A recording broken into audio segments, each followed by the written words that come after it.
Class 12 के सभी विद्यार्थियों का गणित की लाइव क्लास में स्वागत है। प्रिय विद्यार्थियों, अवकलनीयता हम लोग स्टडी कर रहे थे। उसमें आपने देखा था, अगर मेरे पास कोई वास्तविक मानी फलन f(x) हो और इसकी प्रांत में एक बिंदु है c, तब आप f(x) के अवकलनीयता की बात करते थे।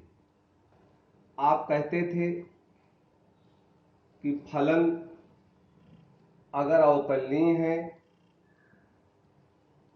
और वह फलन अगर हमारे पास f(x) है, इसका x के सापेक्ष अवकलन आप f' से लिखते हैं, जिसका सूत्र होता है लिमिट s टेंड्स टू 0, फलन का मान x प्लस h पर माइनस f(x) बटे h।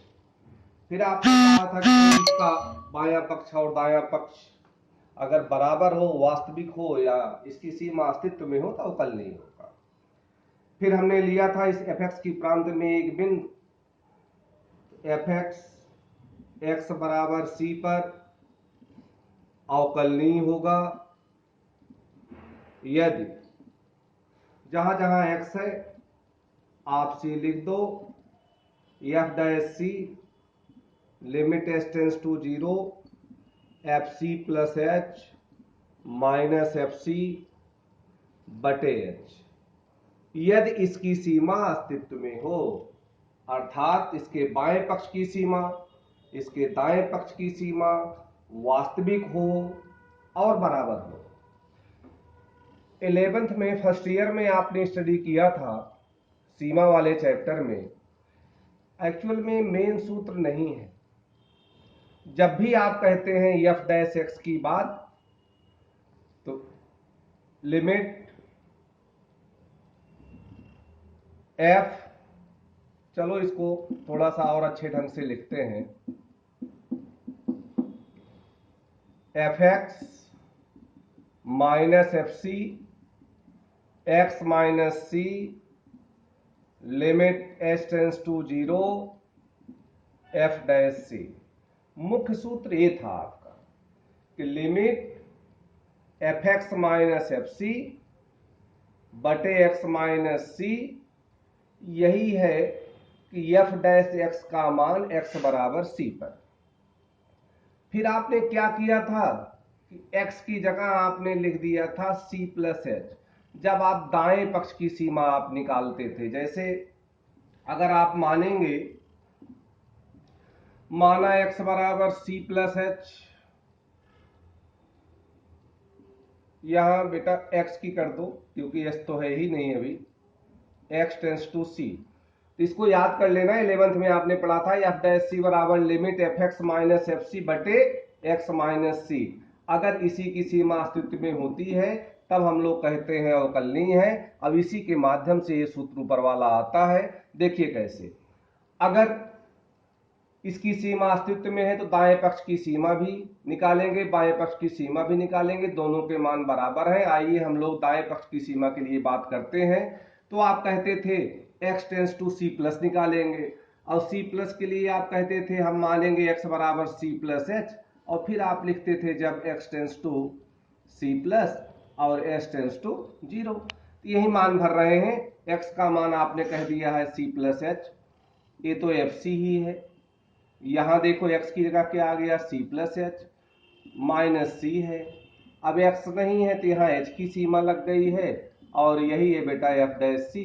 देखो ये c और c कैंसिल आउट हो गए, तो लिमिट s टेंड्स टू 0 और c plus h minus fc बटे h, ये f'(c) है। ये क्या शो करता है, दाएं पक्ष की सीमा इस पर निकली है, इसका मतलब दाएं पक्ष का अवकलज का सूत्र है। अगर आप बाएं पक्ष के अवकलज की बात करें, अगर आप बाएं पक्ष के अवकलज की बात करें तो उसे भी हम अच्छे ढंग से समझ सकते हैं।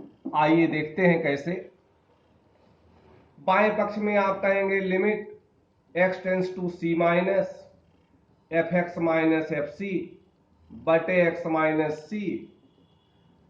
फिर आप कहेंगे ये बाएं पक्ष का हम अवकलन निकाल रहे हैं, बेटा बाएं के लिए मैं l ले लूं, लेफ्ट l(f'(c), और जो अभी आप नीचे पढ़ा था दाएं पक्ष का अवकलज, उसको आप लिख सकते हैं r(f'(c), तो देखें बाएं पक्ष का अवकलज, तो यहां आप कहेंगे माना x बराबर c माइनस एच, तो जब x tends to c minus s tends to 0 मान भर दीजिए, तो c माइनस एच हो गया, एफ सी हो गया बटे c माइनस एच माइनस सी, कैंसिल आउट हो गया। तो बाएं पक्ष के अवकलज का सूत्र कुछ इस तरह से निकलता है, एफ सी माइनस एच बटे एफ सी बटे बेटा देखो माइनस एच बचा हुआ है हमारा। ध्यान से देख लेना, अगर आप इसको भूल गए तो कोई बात नहीं, जो मेन सूत्र होता है हम वहीं से शुरू करते हैं, क्योंकि समझाना था वो आप समझते हैं इसलिए फिर बताया गया। अगर हमारे पास कोई फलन है, सी पर अवकलनीय है कि नहीं है, तो सी पर हम निकालेंगे बाएं पक्ष का अवकलज, और सी पर भी हम क्या निकालेंगे बेटा, दाएं पक्ष का अवकलज।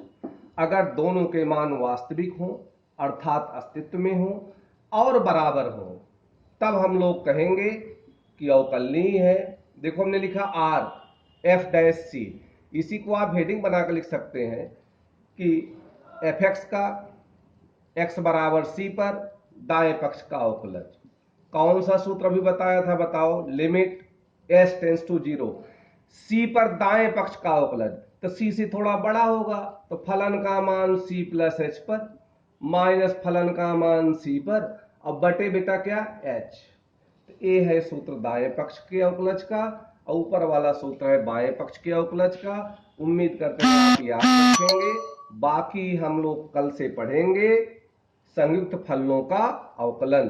जैसे कोई कहे कि साइन एक्स स्क्वायर है, इसका आप एक्स के सापेक्ष अवकलन बताओ, तो आप तो यार साइन एक्स का जानते हो कॉस एक्स, अब यहां देखो एक्स स्क्वायर भी आ गया, तो ऐसे फलनों को हम लोग संयुक्त फलन कहेंगे, जो आप कल सीखेंगे, पढ़ा जाएगा। धन्यवाद।